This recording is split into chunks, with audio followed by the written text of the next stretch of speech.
Me llamo Isabel Carter y tengo 32 años. Vivo en un suburbio tranquilo de St. Paul, Minnesota, donde las casas se alinean con sus jardines bien cuidados y los buzones de madera pintados a mano cuentan más historias de las que parecen. Mi vida, al menos en apariencia, es sencilla.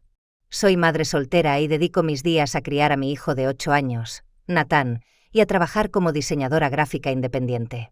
Las mañanas en casa suelen empezar igual. Mientras yo enciendo la cafetera y me acomodo frente al portátil, Nathan extiende en el suelo sus bloques de Lego y levanta ciudades enteras como si en sus manos cupiera el mundo. A veces me mira con ese brillo en los ojos que solo los niños tienen y me enseña orgulloso la torre más alta, el puente más largo, la casa con más ventanas. Yo sonrío, aunque por dentro a veces me pesa la responsabilidad de ser la única adulta en su universo. No me quejo, mi rutina es segura, predecible, o al menos eso me repito cada noche antes de cerrar los ojos. Lo cierto es que esa tranquilidad es apenas una capa, una superficie donde todo parece en orden.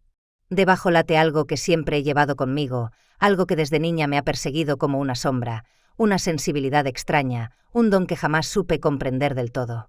Cuando era pequeña, me bastaba con tocar la mano de alguien para sentir destellos de su vida, imágenes fugaces, pedazos de recuerdos ajenos que no me pertenecían. Podía ver a un vecino sosteniendo un ramo de flores frente a una tumba antes incluso de que lo confesara, o a una maestra llorando a solas en la cocina de su casa después de regañarnos en clase. Eran como fragmentos de un rompecabezas que yo nunca pedí armar. Mi madre lo llamaba nuestro regalo. Ella lo veía como un lazo invisible hacia los demás, como una forma de comprender dolores y alegrías que a menudo permanecen ocultos. Decía que era una bendición, que debíamos honrarla. Pero mi padre, él lo llamaba maldición. A su juicio, aquella capacidad nos condenaba a llevar el peso de historias que no eran nuestras, a vivir con la mente siempre cargada de ecos y sombras. Y la verdad es que, con el tiempo, entendí que en ambos tenían razón. Recuerdo con nitidez la mirada de mi madre cuando la veía tocar las cosas con delicadeza, como si al rozarlas con la yema de los dedos pudiera escuchar un susurro que nadie más percibía. También recuerdo cómo se cansaba, cómo se iba apagando cada día un poco más, desgastada por aquello que los demás no veían. Yo era apenas una niña, pero lo notaba. Su sonrisa parecía esconder una fatiga que no se explicaba con horas de trabajo o noches sin dormir. Había algo más, un peso invisible que la doblaba por dentro. Cuando ella murió, juré que nunca permitiría que ese don, o esa maldición, me definiera. Lo enterré en lo más profundo de mi ser. Me prohibí hablar de ello y evité cualquier situación que pudiera despertarlo de nuevo. Aprendí a vivir como si no existiera, a no tocar más de lo necesario, a no detenerme demasiado en la mirada de los demás. Era más fácil pensar que todo se había quedado en la infancia, en un capítulo cerrado de mi vida. Y durante años funcionó. Criar sola a Nathan me obligó a centrarme en cosas más concretas: cuentas por pagar, proyectos de clientes, meriendas para el colegio, citas con el pediatra. Mi mundo se redujo a lo tangible, a lo inmediato. El don dormía, o al menos eso creía. Sin embargo, en lo más hondo de mí siempre permaneció esa sensación de estar marcada. Como si llevara en la piel un tatuaje invisible que nadie podía ver, pero que yo sentía arder cada cierto tiempo. Intentaba convencerme de que estaba a salvo, de que nada en mi vida volvería a remover aquel poder que tanto me asustaba. Pero lo cierto es que hay cosas de las que no puedes huir para siempre. Tarde o temprano, vuelven a encontrarte, y mi momento estaba por llegar. El calor de julio era implacable aquel mediodía. El sol caía sobre el pavimento como un martillo ardiente, y mientras subía los escalones de la entrada principal del St. Paul Regional Hospital, sentí como la blusa se me pegaba a la espalda. Llevaba en una mano una bolsa de papel con fruta fresca y en la otra un par de pijamas nuevos para Nathan. No era nada especial, pero después de 2 noches seguidas en el hospital por su apendicectomía, me parecía importante que tuviera algo limpio y cómodo para dormir.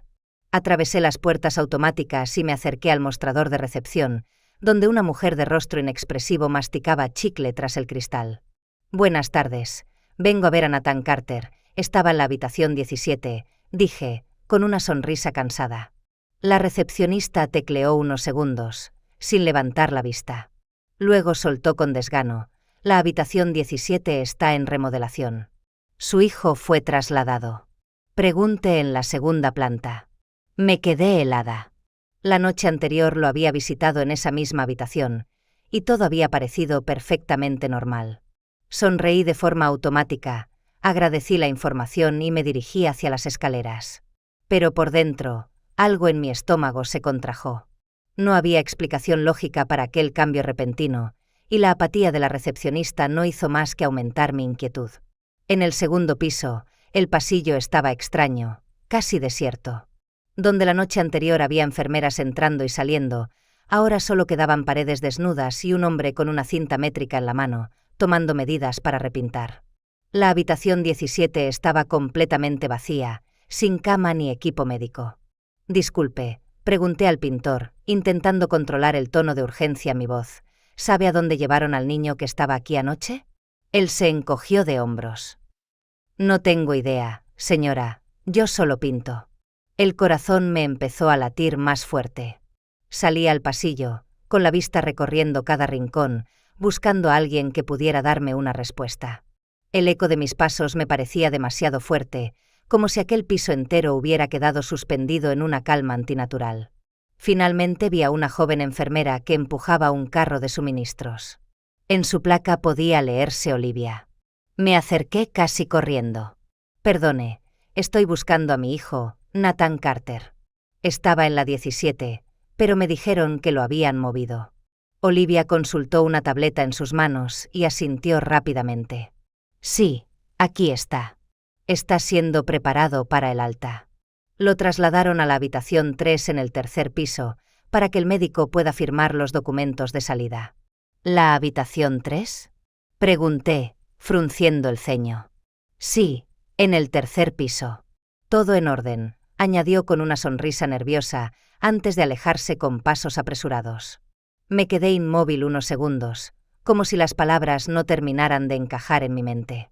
La habitación 3 estaba en la tercera planta. Y la tercera planta, lo sabía porque lo había visto en los carteles, correspondía al área de cuidados intensivos. ¿Por qué llevarían a mi hijo a un sitio así si solo esperaba el alta después de una cirugía rutinaria? Mi respiración se aceleró. Intenté tranquilizarme. Tal vez había alguna razón administrativa, quizá una firma que debía realizarse en otra ala del hospital. Pero la forma en que Olivia había salido casi huyendo no me daba paz. Subí la escalera lentamente, sintiendo que cada peldaño pesaba más que el anterior. Al llegar, un letrero metálico brillaba bajo la luz blanca. Unidad de cuidados intensivos personal autorizado únicamente. Me quedé de pie unos segundos, con la bolsa de papel apretada contra el pecho, oyendo el pitido rítmico de monitores que provenía de algún lugar del pasillo. El ambiente era diferente, más frío, cargado de un silencio que solo se rompía con el zumbido de máquinas. Me acerqué a un hombre con uniforme azul que empujaba un carro con equipos médicos. «Disculpe, ¿dónde está la habitación 3?» pregunté. Él se rascó la cabeza, incómodo. «Al fondo, pero soy nuevo aquí, mejor confirme con alguien más». Seguí el pasillo, cada paso me pesaba. El aire olía a desinfectante y a algo más denso, una mezcla de enfermedad y espera que se pegaba a la piel. Frente a mí, una puerta entreabierta dejaba escapar un pitido tenue y constante. Me detuve un instante. Todo dentro de mí me gritaba que algo no encajaba, pero la idea de que Nathan estuviera allí me empujó a dar el siguiente paso. No sabía entonces que aquel error, esa confusión absurda, estaba a punto de cambiarlo todo. Empujé suavemente la puerta entreabierta y el pitido de los monitores se hizo más claro, un sonido rítmico que se incrustaba en el silencio. El cuarto estaba en penumbra, iluminado solo por la luz tenue de los equipos. El olor a desinfectante era fuerte, pero había algo más, una quietud espesa, como si el aire mismo estuviera suspendido. En la cama, conectada a cables y máquinas, yacía una mujer de cabello entrecano que se extendía sobre la almohada como un halo plateado. Su rostro era sereno, demasiado sereno, y su piel pálida parecía absorber la luz. No la había visto nunca antes, y sin embargo, algo en ella me resultaba extrañamente familiar, como si un hilo invisible me estuviera empujando hacia su lado. Podría haberme dado la vuelta y salir, pero no lo hice. Sentí que mis pies avanzaban solos, que mis manos temblaban con una urgencia que no entendía. Me acerqué lentamente, el corazón golpeándome en el pecho, hasta quedar al alcance de su mano. Una mano inmóvil, descansando sobre la sábana blanca. No sé en qué momento mi resistencia cedió. Apenas me di cuenta de que mis dedos rozaban los suyos, fríos y frágiles como porcelana. Y entonces todo cambió. El cuarto desapareció. El sonido de los monitores se desvaneció y, por un instante eterno, estuve en otro lugar. Vi el agua de un lago brillar bajo el sol de la tarde, cada reflejo parecía plateado, casi cegador. A la orilla se alzaba una casa pintada de azul claro, con barandales tallados en el porche que parecían enredaderas. En la puerta, un hombre alto, de hombros anchos, miraba hacia la distancia como esperando a alguien. La escena era tan vívida que sentí el calor del sol en la piel, el olor a madera húmeda, el murmullo del agua. Entonces, todo se desvaneció tan rápido como había llegado. Retrocedí con un jadeo, tambaleándome, con las manos aún hormigueando. Hacía más de 20 años que no experimentaba un destello así, y no entendía por qué había surgido ahora, con esta mujer desconocida. ¿Qué está haciendo aquí? La voz me sobresaltó. Me giré de inmediato. En la puerta estaba un hombre de bata blanca, con el cabello castaño salpicado de gris en las sienes y los ojos cansados de alguien acostumbrado a emergencias. Su mirada pasó de mí a la paciente, y luego de vuelta a mí, con un destello de desconfianza. «Este es un área restringida», dijo con tono firme. «¿Cómo logró entrar aquí?» Yo, balbuceé, sintiendo como la sangre me subía al rostro. Me dijeron que mi hijo había sido trasladado a la habitación 3. Pensé que él estaba aquí. El médico frunció el ceño, desconcertado. Debe de haber habido un error. Esta es la UCI, no un área de recuperación. Ningún visitante puede entrar sin autorización. Asentí torpemente, queriendo desaparecer en ese mismo instante. El hormigueo aún me recorría la piel, recordándome lo que acababa de vivir. «Lo siento», murmuré. No lo sabía.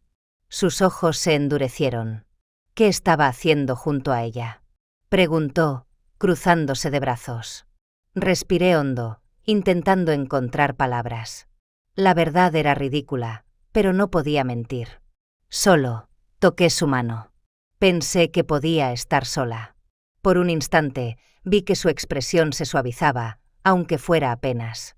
Se acercó a la cama, revisó los monitores, ajustó un cable en el pecho de la paciente. Su nombre es Margaret Rowe, pero aquí la llamamos Maggie.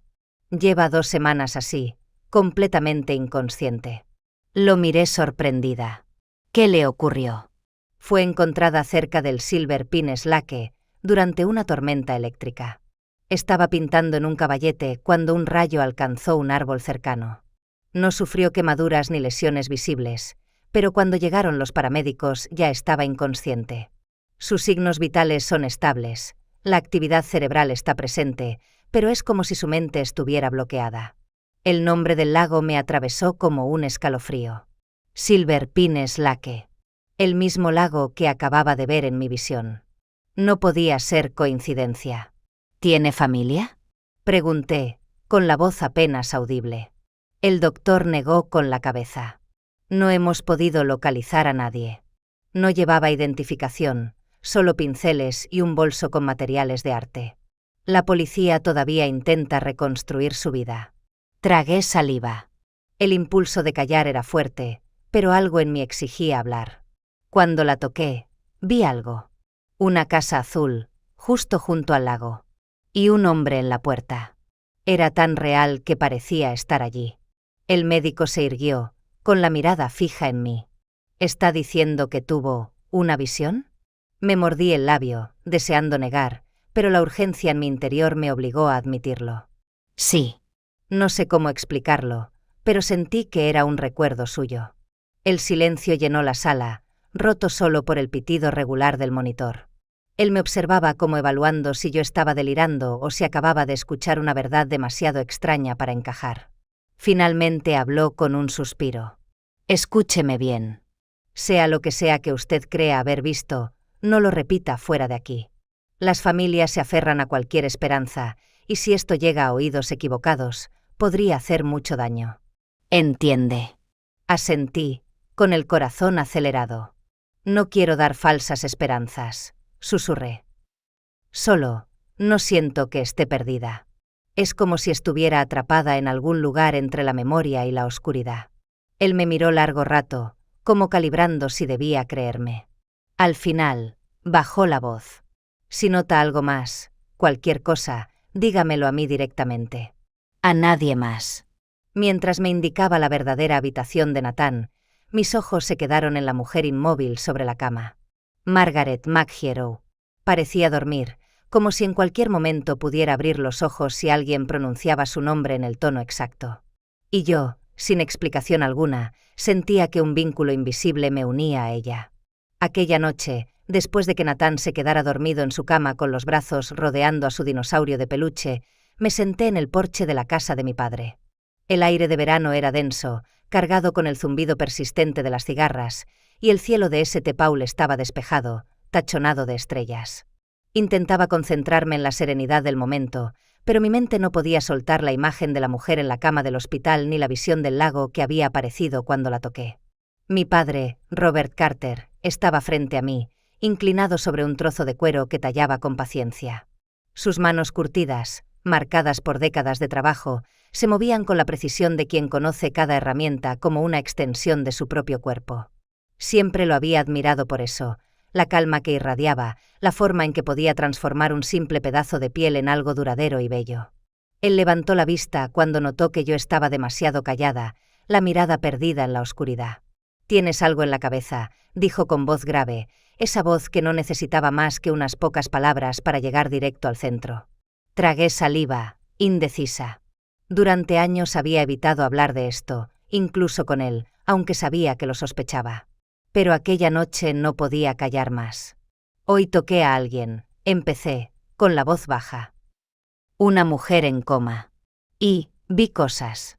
No eran mías. Eran recuerdos suyos. Una casa azul junto a un lago. Un hombre en la puerta. Se sintió tan real que todavía lo tengo grabado aquí. Mi padre detuvo el cuchillo a medio corte. El silencio que siguió fue espeso, como si incluso las cigarras hubieran dejado de cantar. Sus ojos grises, cansados, se fijaron en mí con un brillo de reconocimiento que me heló la sangre. «Así que está de vuelta», murmuró. Fruncí el ceño. «¿Qué está de vuelta?» Él dejó la tira de cuero sobre la mesa y se inclinó hacia adelante, apoyando los codos en las rodillas. «Tu madre tenía lo mismo, Isabel. Esa sensibilidad. Ella podía tocar a la gente y ver pedazos de sus vidas. A veces incluso cosas que todavía no habían ocurrido». Me quedé sin aliento. Había sospechado, claro, por la forma en que mamá me hablaba de nuestro regalo, pero nunca lo había escuchado de labios de mi padre con tanta claridad. «¿Y tú lo sabías todo este tiempo?» Él asintió lentamente. «Lo sabía, y lo odiaba. No porque tu madre fuera mala, sino porque la consumía. No podía apagarlo. Estaba siempre expuesta a recuerdos que no eran suyos, a dolores que no le pertenecían. Yo lo llamaba maldición porque veía cómo la desgastaba día tras día. Un nudo se formó en mi garganta. Recordaba a mamá como una mujer dulce, pero también como alguien que parecía siempre cansada, como si llevara un peso invisible. Ahora todo tenía sentido. ¿Y crees que yo? No pude terminar la frase. «Sé que tú también lo tienes», afirmó él con suavidad. «Desde niña eras distinta, demasiado empática, demasiado atenta a cosas que nadie más notaba. Yo traté de enseñarte a mantener las manos quietas, a no dejar que ese poder se despertara. Pensé que si lo ignorabas lo suficiente, desaparecería. Creí que había desaparecido», admití, con un hilo de voz. «Han pasado años desde la última vez. Hasta hoy». Mi padre me observó en silencio un buen rato, como evaluando el peso de mis palabras. Finalmente suspiró. «No tienes que cargar con esto. No le debes nada a esa mujer. Piensa en Nathan. Tu vida al fin es estable. No arriesgues esa estabilidad por un don que solo trae dolor». Asentí, pero la verdad era que no podía apartar la imagen de mi mente. El lago brillando bajo el sol, la casa azul con sus barandales tallados, la figura solitaria en la puerta. Era como si una parte de mí hubiera quedado atrapada allí. «Lo intento, papá», murmuré, «pero siento que ella me está llamando. O quizás soy yo quien la está buscando a ella». Mi padre tomó mi mano con firmeza, sus dedos ásperos transmitiendo una calidez protectora. Prométeme algo, Isabel. No dejes que esto te consuma como consumió a tu madre.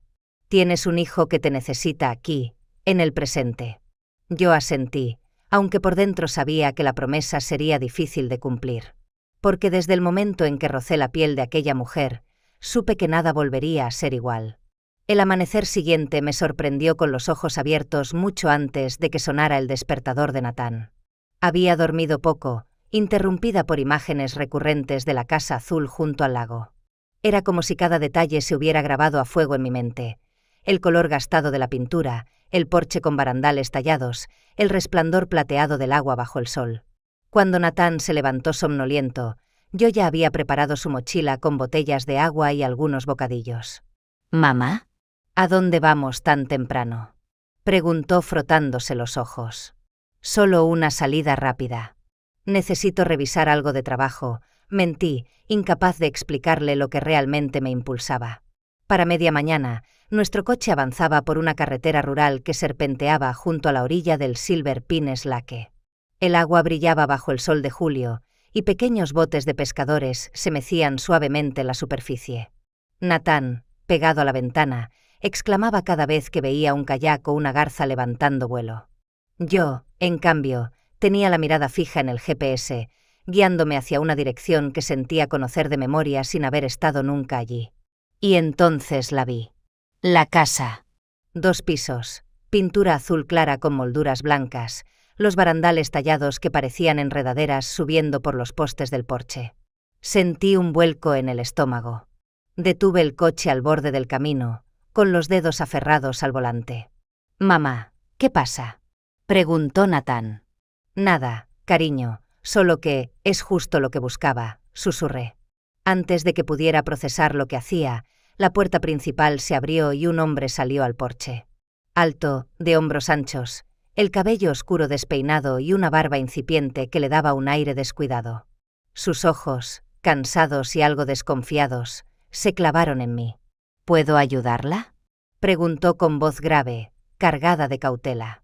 Tragué saliva y bajé del coche, consciente de lo extraño que debía parecer una mujer desconocida llegando con un niño pequeño a su casa. «¿Usted es Daniel Rowe?», pregunté, intentando mantener la calma. Él frunció el ceño. «Sí. ¿Quién pregunta?». «Mi nombre es Isabel Carter. Estuve ayer en el hospital St. Paul Regional, en la UCI. Su madre, Margaret Rowe, está allí». El rostro de Daniel se transformó en un segundo. Se aferró al barandal como si necesitara sostenerse. «¿Qué? ¿Está segura?». Asentí despacio. Fue llevada hace 2 semanas, inconsciente. La encontraron en la orilla del lago durante una tormenta. No tenía identificación. Daniel retrocedió un paso, con la respiración agitada. Yo puse un reporte de persona desaparecida la semana pasada. Llamé a hospitales, a la policía. Nadie me dijo nada. Pensé que estaba de viaje con una amiga, que tal vez no quería contestar mis llamadas. Pero todo este tiempo, se pasó una mano por el cabello, desesperado. ¿Cómo es posible que no me avisaran? Lo miré con compasión, sintiendo en mi propia piel el filo de su incredulidad. No tenían documentos de ella. Solo sus pinceles y un bolso con materiales de arte. Sin teléfono, sin cartera. Daniel apretó los puños, el dolor reflejado en cada línea de su rostro. «Mi madre. Dios mío». Di un paso hacia él, dudando, pero decidida a no ocultar lo que me quemaba por dentro. «Hay algo más que necesita saber». Cuando la toqué, vi cosas. No sé cómo explicarlo, pero fue como entrar en sus recuerdos. Vi esta casa. La vi a usted, esperándola en la puerta. Él me miró como si no supiera si debía enojarse, reírse o creerme. ¿Está diciendo que tuvo una visión? No lo sé, respondí, con voz temblorosa. Pero era tan real como estar aquí ahora. Y por eso vine. El silencio entre nosotros se alargó, roto solo por el canto lejano de un pájaro y el chapoteo del agua contra la orilla. Natán, incómodo, se escondió medio paso detrás de mí. Daniel respiró hondo, pasándose la mano por la cara. Sus ojos, aún incrédulos, brillaban con una chispa distinta, esperanza. No sé qué pensar. Esto es demasiado. Pero si lo que dice es cierto, necesito verla. Lléveme con ella. Asentí. Claro. Podemos ir ahora mismo. Él cerró la puerta de su casa con un movimiento brusco, recogió una chaqueta del respaldo de una silla y en menos de un minuto estaba en el asiento del copiloto de mi coche. Durante el trayecto de regreso al hospital, apenas habló. Sus manos permanecían apretadas sobre las rodillas, los nudillos blancos, mientras la tensión lo envolvía como una tormenta a punto de estallar. Yo, al volante, sentía que la historia estaba apenas comenzando. Y en mi interior, un presentimiento. Lo que había empezado con un simple contacto, pronto cambiaría la vida de todos nosotros. Regresamos al hospital esa misma tarde. El pasillo hacia la UCI parecía aún más frío que la primera vez, las paredes iluminadas por luces fluorescentes que dejaban un resplandor blanquecino. Daniel caminaba a mi lado en silencio, con los puños cerrados, mientras Nathan se quedó en la sala de espera con una enfermera. Yo podía sentir la tensión que lo recorría como un hilo eléctrico, miedo, esperanza y un dolor contenido que apenas podía sostener. El doctor Andrew Collins nos recibió en la puerta de la habitación. Su expresión era seria, pero en sus ojos brillaba algo de curiosidad. «Señor Rowe», dijo, estrechando la mano de Daniel. «Su madre sigue estable, sin cambios.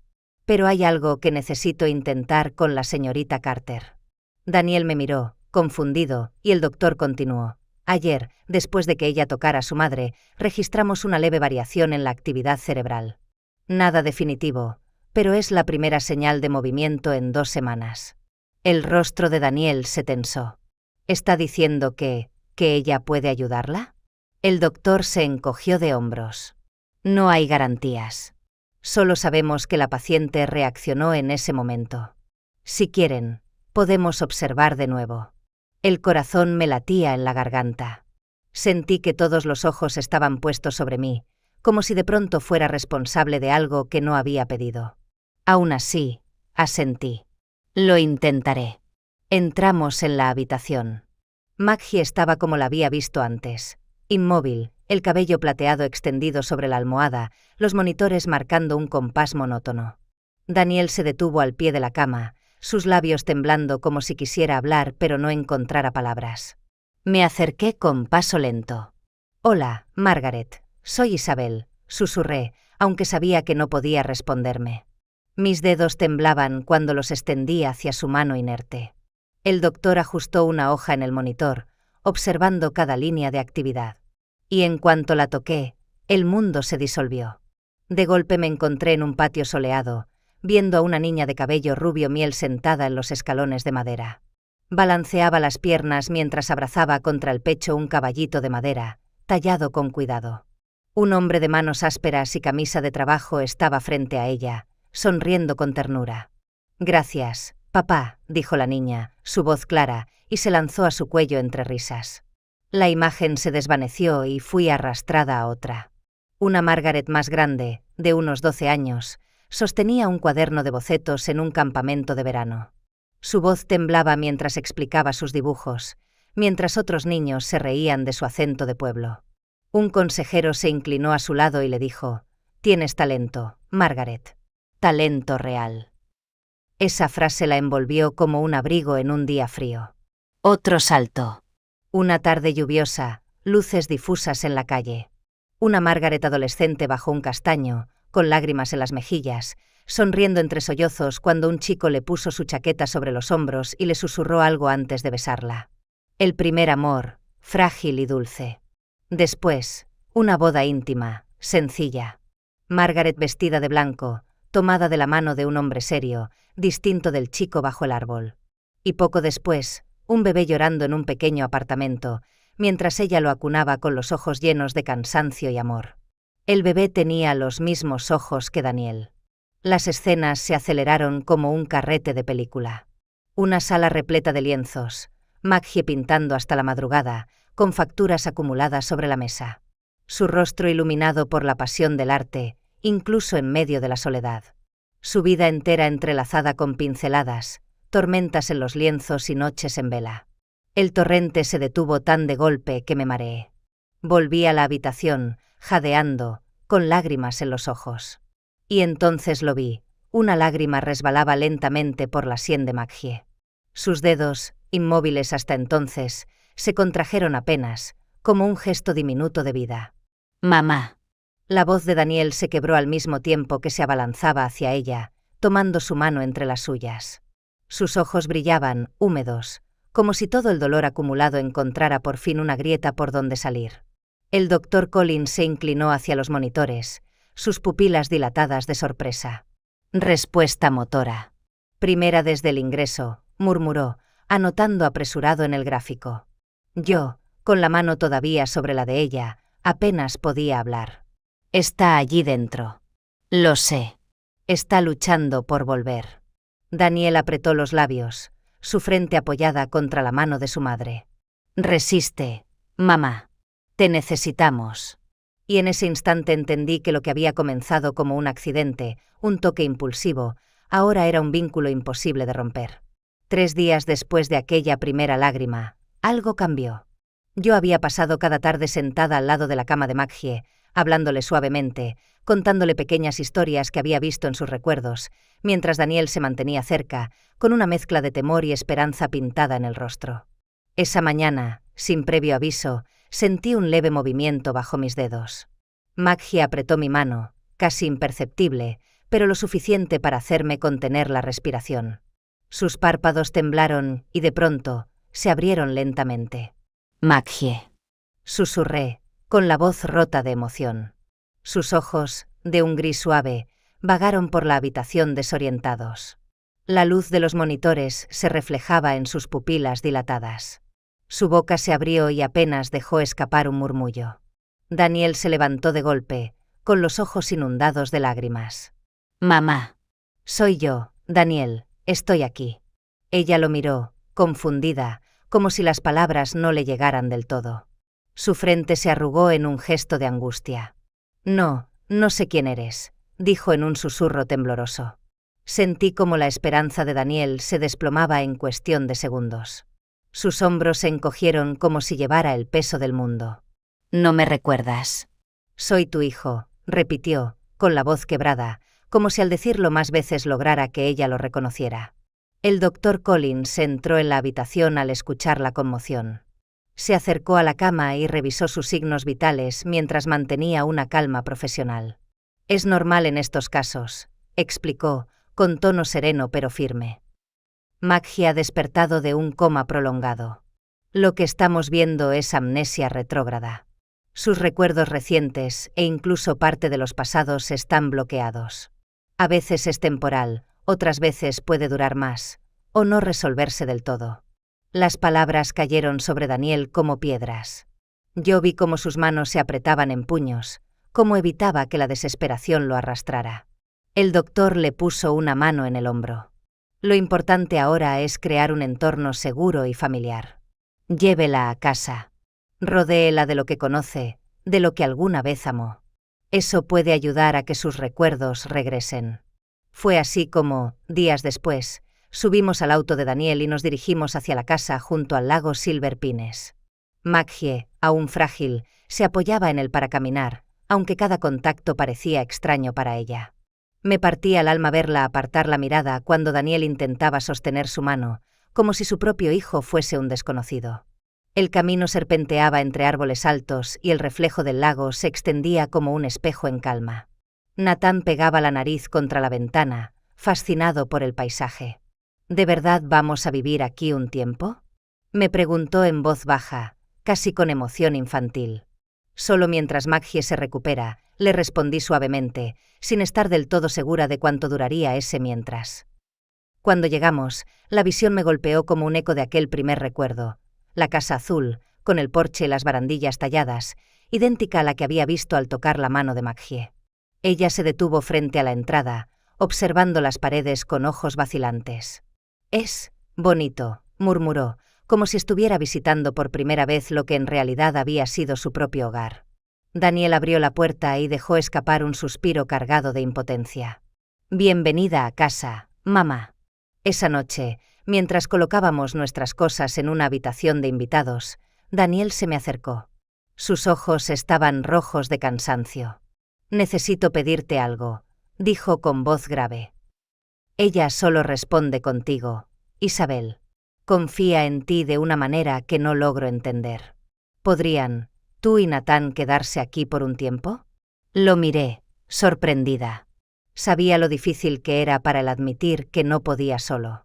Pero también veía la desesperación en su rostro, ese miedo visceral de perder a su madre por segunda vez. «Está bien», respondí al fin. Nos quedaremos. Un silencio cargado se instaló entre nosotros. Afuera, el lago reflejaba la luna como un espejo roto, y dentro de la casa el aire estaba impregnado de tensión. Era como si todos camináramos por un terreno frágil, con la esperanza de que cada día trajera una chispa de memoria de vuelta. Así comenzó una etapa nueva, extraña, en la que cada gesto de Maggie era observado con expectación. Entre la confusión, el dolor y la fragilidad, algo me decía que aún había esperanza. Y aunque la atmósfera se sentía densa, llena de incertidumbre, también había una promesa silenciosa latiendo bajo esas paredes. La posibilidad de que Maggie regresara poco a poco a la vida que le pertenecía. Las primeras noches en la casa del lago fueron extrañas, como vivir dentro de un recuerdo que no me pertenecía. Maggie recorría las habitaciones con pasos lentos, rozando con la punta de los dedos los marcos de las puertas, los cuadros en las paredes, los muebles que ella misma había elegido tiempo atrás. A veces se detenía frente a una pintura y la observaba en silencio, como si quisiera arrancar de la tela algo que se le escapaba. Yo sabía que tenía que hacer algo. No podía quedarme mirando cómo la confusión la devoraba. Así que una tarde, cuando el sol caía sobre el lago y teñía las aguas de tonos dorados, me senté a su lado en la sala. Ella sostenía una taza de té entre las manos, con el ceño fruncido. «Maggie», dije con cautela, «hay cosas que yo vi cuando estuve contigo en el hospital. No sé cómo explicarlo, pero creo que podrían ayudarte». Ella me miró, sorprendida. «¿Cosas que viste?» Tragué saliva. «Sí. Imágenes. Recuerdos tuyos. De niña, abrazando un caballito de madera o pintando en un campamento de verano. No eran míos, Maggie. Eran tuyos». Su respiración se agitó y un brillo extraño cruzó sus ojos. Eso me suena. Como un eco. Decidí arriesgarme. Le hablé de la lluvia aquella noche en que un chico le cubrió los hombros con su chaqueta, del primer llanto de su hijo recién nacido, de las noches en el estudio rodeada de lienzos y pinceles. Maggie escuchaba con la mirada fija en el vacío, como si en algún rincón de su mente esas escenas buscaran un lugar al que regresar. De pronto, sus labios temblaron. «Daniel», murmuró. Le gustaba el café negro. Siempre lo pedía así, sin azúcar. Yo contuve la respiración. Estaba ahí, un destello, una chispa real. Llamé a Daniel, que estaba en el porche reparando una baranda. Entró apresurado, con el miedo tatuado en el rostro. Maggie lo miró y dijo en voz queda: «Tú siempre tomabas café negro, ¿no?» Daniel se quedó de piedra. Su mandíbula se tensó y después se relajó en un gesto de pura incredulidad. «Sí, mamá. Siempre». Él parpadeó varias veces, como si no se atreviera a creer que lo que acababa de escuchar era real. Una risa nerviosa, quebrada, le escapó de los labios. «Dios, ¿lo recuerdas?» Maggie sonrió apenas, como si ese recuerdo hubiese salido de la penumbra. Solo un instante. Como un destello. El silencio se llenó con la respiración agitada de Daniel, que se inclinó para tomarle la mano. Yo vi el temblor de sus dedos, esa mezcla de dolor y esperanza que lo sacudía por dentro. Días después, ocurrió otra chispa. Estábamos cenando un pollo asado que Daniel había comprado en el pueblo. Maggie se detuvo a mitad de la comida, lo miró fijamente y dijo: «Tú me llamabas, cazadora de tormentas». Daniel dejó caer el tenedor. Sus ojos se llenaron de lágrimas instantáneamente. «Sí», susurró. «Siempre decías que pintabas tormentas mejor que nadie». Yo te lo decía de niño. Yo lo observé en silencio, con el corazón encogido. Ver a Maggie recuperar pedacitos de su vida era como presenciar un amanecer tras una noche demasiado larga. y ver a Daniel, roto y reconstruido al mismo tiempo, me hacía sentir que, de algún modo, estábamos todos conectados en ese proceso. En esas semanas, la tensión de la casa se transformó lentamente. La desesperación dio paso a una especie de fe frágil, como si cada palabra de Maggie pudiera abrir una puerta más en su memoria. Daniel, aunque devastado por lo mucho que su madre aún no recordaba, empezaba a dejar entrar la esperanza. Y yo, sin darme cuenta, también estaba cambiando. Daniel y yo pasábamos horas juntos, cuidando de Maggie, contándonos anécdotas de nuestras vidas. Una noche, en el porche, mientras Nathan dormía y las luces del lago se reflejaban en el agua, Daniel me miró largo rato antes de hablar. «No sé qué haría sin ti aquí», dijo en voz baja. Su mirada era vulnerable, desarmada. Yo sentí que algo se movía dentro de mí, una cercanía que no había previsto. Bajé la vista, tratando de ordenar mi respiración. «No estoy aquí por mí, Daniel. Estoy aquí por ella, y por ti también». Él sonrió, con tristeza y gratitud mezcladas. En aquel silencio compartido, supe que Maggie no era la única que estaba volviendo a la vida. De alguna manera, yo también lo estaba. La mañana era fría y clara, con una bruma ligera que se levantaba del lago como un velo. Yo estaba en la cocina preparando café cuando escuché los pasos de Maggie bajando lentamente las escaleras. Había algo distinto en su mirada. Ya no era el desconcierto absoluto de las primeras semanas, sino una especie de determinación frágil, como si hubiera tomado una decisión silenciosa durante la noche. «Isabel», dijo suavemente, casi como si temiera romper el aire, «quiero que me muestres la habitación de arriba, la del ventanal grande». Tardé un segundo en entender. El estudio. Ese lugar que había permanecido cerrado desde el accidente, que Daniel no había querido abrir porque le parecía irrespetuoso hacerlo sin ella. Asentí despacio, dejando la taza en la mesa. «Claro. Vamos». Subimos juntas. Daniel nos vio desde el pasillo y frunció el ceño. «¿Están seguras?», preguntó, con la voz cargada de miedo y esperanza al mismo tiempo. Maggie le sostuvo la mirada. «Sí. Es mi lugar. Tengo que verlo». La llave giró en la cerradura con un clic suave. Al empujar la puerta, el olor a óleo seco y madera impregnada en tiempo nos envolvió de inmediato. El sol entraba a raudales por el ventanal, iluminando partículas de polvo que danzaban en el aire. Y allí, en medio de la habitación, descansaba un caballete con un lienzo inacabado. Una tormenta a medio camino entre la furia y el silencio, pinceladas enérgicas detenidas en el tiempo como si aguardaran su regreso. Maggie dio un paso adelante y su respiración se cortó. «Es mío», murmuró, llevándose una mano temblorosa al pecho. Lo recuerdo y al mismo tiempo no. Se sentó frente al lienzo, incapaz de apartar la mirada. Yo me acerqué y puse mi mano sobre la suya, permitiendo que aquel don que tanto me había asustado se desplegara una vez más. El impacto fue inmediato. Un torrente de imágenes me atravesó. Vi a una niña pequeña pintando figuras torpes en cartones viejos, mientras su padre trabajaba la madera a su lado. La misma niña, ya adolescente, recibiendo un set de pinceles en un campamento de verano, llorando de emoción. Después, noches en vela en una diminuta residencia de arte, café frío al lado de cuadernos manchados de pintura. Las escenas cambiaron y apareció Daniel, apenas un bebé en brazos de su madre, mientras ella pintaba con la otra mano. Más tarde, un niño pequeño sentado en el suelo del estudio, coloreando con crayones mientras Maggie creaba tormentas en lienzos enormes. Su risa llenaba la habitación cada vez que ella le pintaba un puntito azul en la nariz. Luego, la oscuridad. Una discusión con un hombre, su marido, acusándola de elegir el arte antes que la familia. Las lágrimas corriendo por su rostro mientras defendía lo que era su esencia: pintar es como respiro. El silencio de noches solitarias, el esfuerzo de criar sola a Daniel, la fuerza de seguir pintando aunque el mundo la juzgara. Cuando retiré la mano, estaba agotada y conmovida. Maggie lloraba abiertamente, las lágrimas rodando por sus mejillas como un río liberado. Giró la cabeza lentamente y sus ojos se posaron en Daniel, que observaba desde el marco de la puerta con el rostro descompuesto. «Daniel», su voz se quebró, pero lo dijo con certeza. «Daniel, mi hijo». El aire se cortó en la habitación. Daniel dio un paso adelante, luego otro, hasta caer de rodillas a su lado. «De verdad, ¿Me recuerdas?, susurró, la voz ahogada.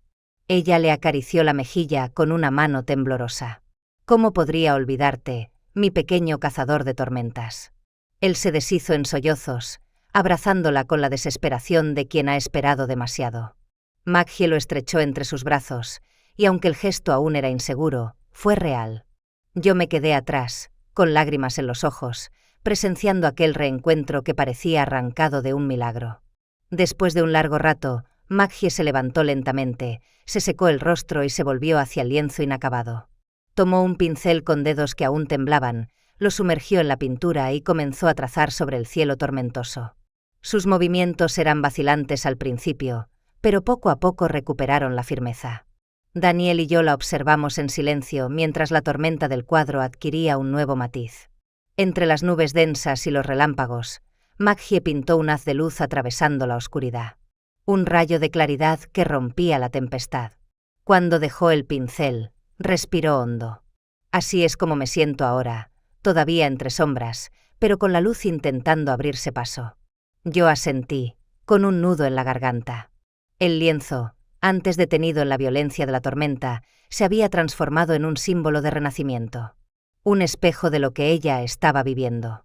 Ese día, por primera vez desde el accidente, sentí que Maggie estaba realmente de regreso.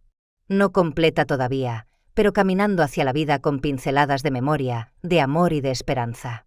Las semanas que siguieron fueron como despertar en una vida distinta, una que jamás habría imaginado cuando crucé por error aquella puerta de hospital. Maggie empezó a recuperar su memoria poco a poco, como piezas de un rompecabezas que iban encajando con paciencia. No era un proceso lineal, había días en que recordaba detalles claros, el nombre de una vecina de infancia, la receta de un guiso, y otros en que se perdía en silencios frustrantes. Pero lo más importante había regresado. Reconocía a Daniel, lo llamaba hijo sin titubeos, y en sus ojos se notaba el alivio de quien vuelve a casa después de mucho tiempo perdida. Natán, con su naturalidad infantil, se convirtió en parte esencial de esa sanación. Una tarde, mientras jugaba con un rompecabezas en el suelo de la sala, levantó la vista y le preguntó: ¿Puedo llamarte abuela Maggie? Ella se quedó helada, con la taza de café en la mano, y luego sonrió con una ternura que no le había visto antes. Claro que sí, cielo. Me encantaría. El rostro de Natán se iluminó. Desde ese día, el nombre quedó sellado, abuela Maggie. Y de algún modo, todos empezamos a sentir que esa palabra nos envolvía como un lazo invisible. La casa del lago se transformó. Antes había sido un lugar lleno de ausencias, de fantasmas y preguntas. Ahora estaba viva. Las mañanas olían a café recién hecho y a pan tostado. Las tardes estaban llenas de risas de Natán corriendo por el muelle, de pinceladas firmes de Maggie en el estudio, de conversaciones largas entre Daniel y yo en el porche. Llegaron las primeras festividades compartidas. En acción de gracias, Maggie cocinó su famoso pastel de pollo con corteza crujiente.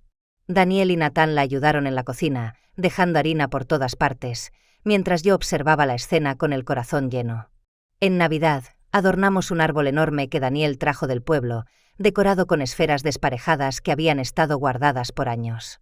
Maggie pintó a mano varias nuevas, con pequeños rayos de luz atravesando tormentas, como si cada adorno contara parte de su historia. El invierno abrazó el lago Silver Pines con nieve suave. Recuerdo una noche en la que estábamos todos reunidos frente a la chimenea, Natán acurrucado bajo una manta, Maggie tejiendo algo entre sus manos, Daniel y yo preparando chocolate caliente. Afuera, el lago parecía un espejo helado. Adentro, el calor del fuego y la sensación de pertenencia llenaban el aire. Era como si finalmente hubiéramos encontrado un hogar verdadero. Con el tiempo, Maggie se atrevió a mostrar sus nuevas obras. La primera exposición tras su recuperación fue íntima, en una galería pequeña de la ciudad. Los lienzos ya no estaban dominados por tormentas oscuras, sino por rayos de esperanza, familias reunidas, atardeceres que rompían la penumbra, niños riendo bajo la lluvia. La gente se detenía frente a cada cuadro conmovida, y yo observaba orgullosa cómo Daniel la miraba con lágrimas contenidas, sabiendo que su madre había vuelto a nacer a través del arte. La vida se organizó sola. Yo seguía trabajando como diseñadora desde la casa, Daniel se encargaba de arreglar cosas en el taller y Maggie pintaba casi todos los días, mientras Natán encontraba en ese lugar un espacio para crecer libre y seguro. Lo extraño es que no había necesidad de ponerle nombre a lo que éramos.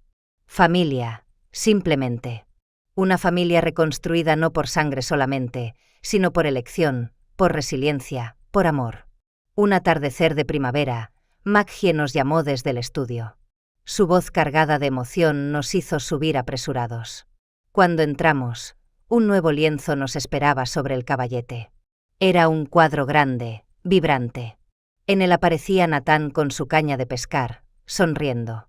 Daniel apoyado en la baranda del porche, relajado. Maggie misma, frente al caballete, con una serenidad luminosa en el rostro. Y yo, sentada en los escalones, la luz del sol cayendo sobre mi cara. Todo enmarcado por el lago y un cielo limpio, atravesado por haces dorados. Me llevé la mano a la boca, incapaz de contener las lágrimas.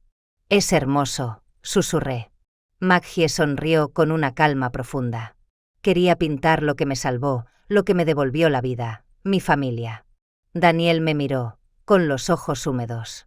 Maggie dejó el pincel a un lado y añadió: «Un solo toque cambió todo, no solo me devolvió recuerdos, sino que nos dio un futuro». Yo la abracé con fuerza, sintiendo que cada palabra era verdad. Aquel don que tanto había temido había dejado de ser una maldición. Se había convertido en el hilo que nos unió, que trajo luz donde antes había tormenta. Y mientras el sol se ocultaba tras los árboles, iluminando el lago con reflejos dorados, supe con certeza que aquello ya no era un refugio temporal, ni un accidente del destino. Era nuestro hogar. Nuestra segunda oportunidad. Nuestra familia renacida.